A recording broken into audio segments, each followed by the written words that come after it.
নমস্কার, আমি অ্যাস্ট্রোলজার যোগমায়া আখি।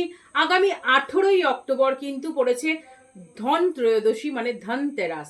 আর এই ধনতেরাসের জন্য যারা ব্যবসায়ী রয়েছেন, যে ধরনের বিজনেসেই থাকুন না কেন, এই দিন সন্ধ্যাবেলা আপনি গণেশজি এবং লক্ষ্মীজি এবং আর কুবেরজির সামনে বসে এই ক্রিয়াটি করুন। কি করবেন?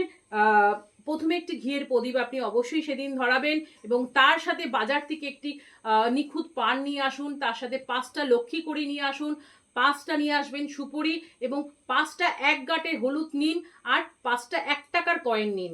আর তার সাথে নেবেন পান পাতার মধ্যে একটু ক্ষীর নিয়ে আপনি মা লক্ষ্মীর চরণে আপনার বিজনেসের জন্য মনস্কামনা জানিয়ে মা লক্ষ্মীর চরণে দিন।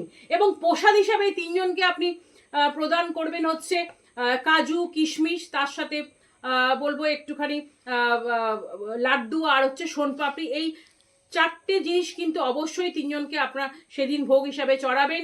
এবং আপনার মনস্কামনা জানিয়ে যে পান পাতাটির মধ্যে জিনিসগুলো রাখলেন, ত্রয়োদশী চলাকালীন কিন্তু সেই জিনিসগুলোকে তুলবেন না।